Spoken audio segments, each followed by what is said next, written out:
Hey, ladies and gentlemen, and welcome back. Without further ado, let's just jump right in. Couldn't figure out how to make the voice, so here's the exact opposite.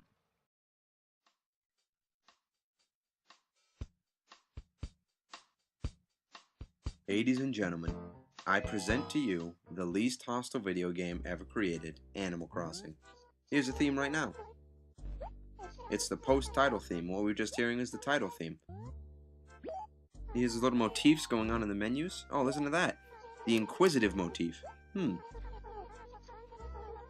Wow, the speech couldn't write. Oh, look at that. That's a loading motif.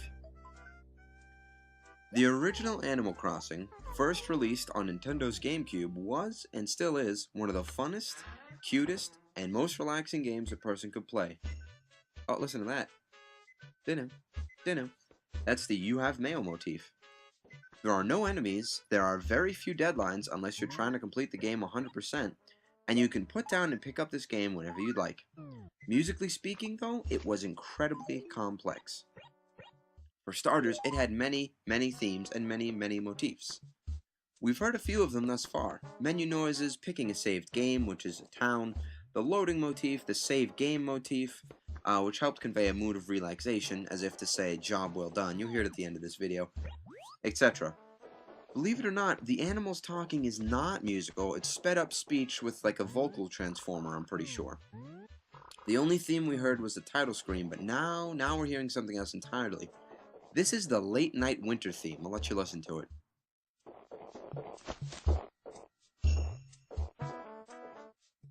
Cool, huh?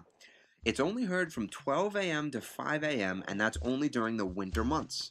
That's right, this game actually knew not only when the player was playing, but during what season. Certain fish, insects, and activities were only available during specific seasons and times, whereas others were available year-round. You know, catching a fish or digging something up would give you the same theme no matter the season, but you could only catch certain fish or dig certain things up during particular seasons. The musical themes followed a similar nature. Certain motifs could only be heard in specific shops, some of which traveled from town to town and were rare to have in your own town. They only stayed for a day or so. Others, like the Tom Nook store theme, are available whenever the player goes to Tom Nook's store, which is only open during certain hours of the day. Motifs like the You Have Mail bleep bleep that we heard earlier are heard when the player has a letter in his or her letterbox, etc. Each character in town has their own little theme that pops up whenever the player engages them in conversation, sort of like a background theme. Listen to this house right here. Huh. If a character is mad, there will be a short little motif played during the conversation, and afterwards. Sad, another motif, and so on. Different themes were played at different times. See? Listen to that. That's that guy's theme. And as it turns out, you can design your own theme for the town to make it be whatever you want. And each character, when you talk to them, it plays your town theme, but through a different soft synth. So that's all very interesting. This way it gives them their own little take and sort of gives you a clue into their personality as a character just from the way that short little motif is played. So that's really effective as, just on its own. Anyways, different themes were played at different times, such as late night winter, or early morning summer, or afternoon autumn, etc., and each had its own mood. It's crazy, huh? There's a lot of depth in this game musically that not all gamers pick up on. There are transition noises between menus, switching between wearing different clothing items, that has a short motif, and so on. And then there were the gyroids. Little pieces of furniture that the player could put down in their house that, when activated, played a short, repeating musical pattern. If the player obtained multiple gyroids, and who wouldn't really? I mean, their names are awesome, like Mega Squelchoid or, Minor Freakoid or something like that. And they all made really weird noises, and it was really fun to stack them up. So if the player collected multiple of these, they could create their own little musical sphere, their own little, and it was always in their house, so they could go in and have those going, and it would just be this crazy soundscape. Some of those things sounded bizarre as all mess, though, to be quite honest, whereas others sounded very nice. Then there was KK. KK Slider is his full name, was this guitar-playing dog who showed up on Saturdays at, I think, 4 in the morning, or 3 in the morning, or some god-awful time like that. However, if the player was to show up and talk to him at that exact time, then he would reward them with a song.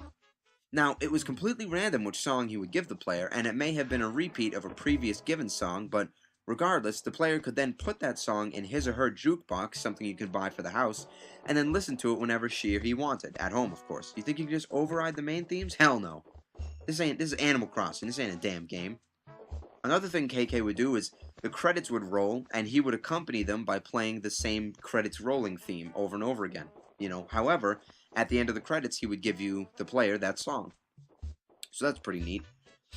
Anyways, there's a ton of music crammed into what appears to be a relatively simple game. When a person examines the nuts and bolts of things, however, Animal Crossing really jumps off the disc and into that person's life, The music really helped to convey the mood of whatever season, environment, shop, or any other background that the game was presenting. The use of short motifs to help further express character actions and that the player interacted with was absolutely effective. All in all, incredibly effective game music. Each character having their own version of the town theme really made those characters' personalities pop. Each store having its own theme really gave the player a sense of atmosphere for that store. The use of weird instrumentation, certain harmonies and melodies, and different patterns really conveyed the mood of, a certain season, a certain character, a certain place, etc., etc. All in all, incredibly effective game music for sure. What cozy music it was. Listen to this.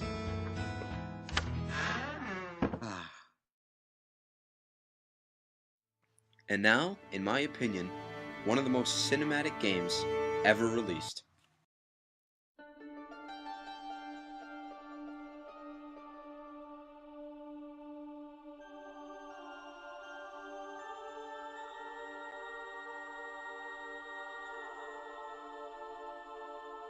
Shadow of the Colossus.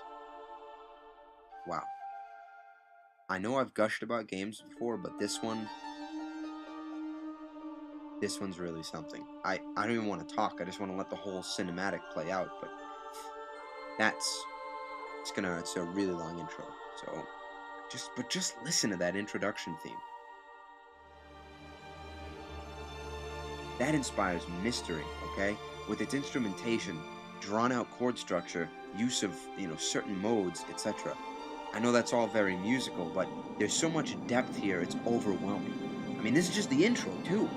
The cinematography and graphics in this game were already top-notch, but were made all the better by the theme currently playing. Now, that theme tends to reoccur during cutscenes, but generally, for most of the game, besides the large battles, there is no music. Like right here. Silent. Let's go over here, though. Even now, as a player would be pooping themselves, there's no music. Not yet. Would a battle with such a gigantic beast be nearly as terrifying and intimidating if there was no music? Maybe. That's an interesting concept now that I think about it. Regardless, now the gamer is introduced to the menacing theme that is the Colossus. Oh, did I mention that each Colossus has its own theme? Because that's a fact. And there are 16 Colossi?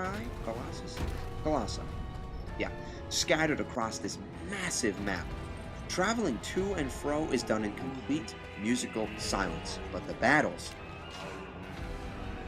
are filled with overwhelmingly large amounts of music. The dynamics, in other words, it's incredibly loud. Usually, it's intense. Notice how truly awe-inspiring and yet menacing this theme is. Really though, listen to that. It sounds like a classic but almost cheesy type of horror music from some B-movie from the 80s or something.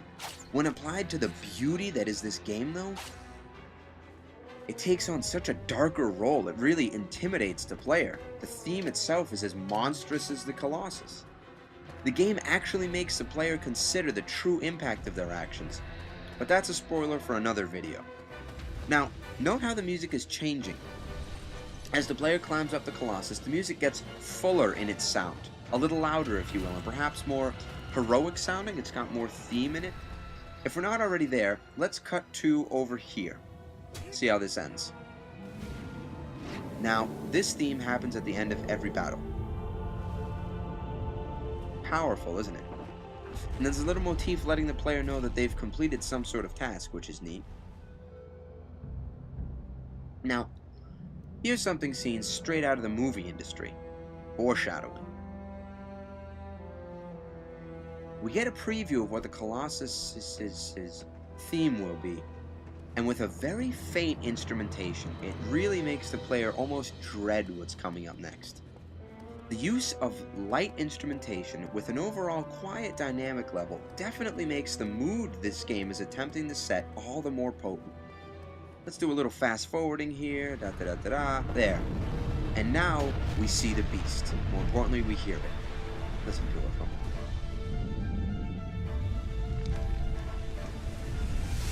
This battle is a great example of dynamic music in a game.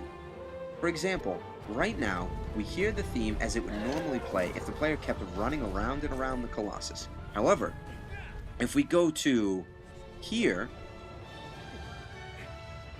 listen to that, huh? The theme seems much more triumphant now.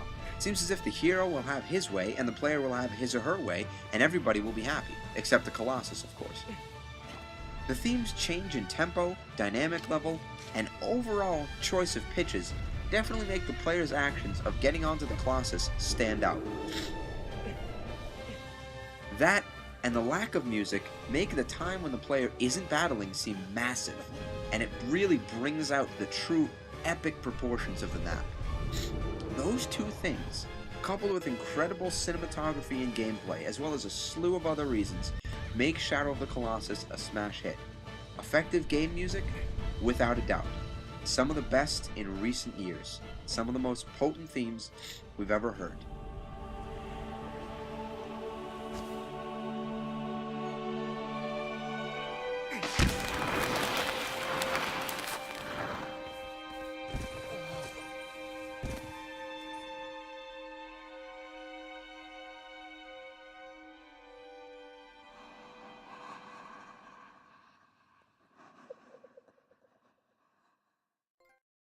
So, that's it, viewers. Hope you enjoyed today's episodes.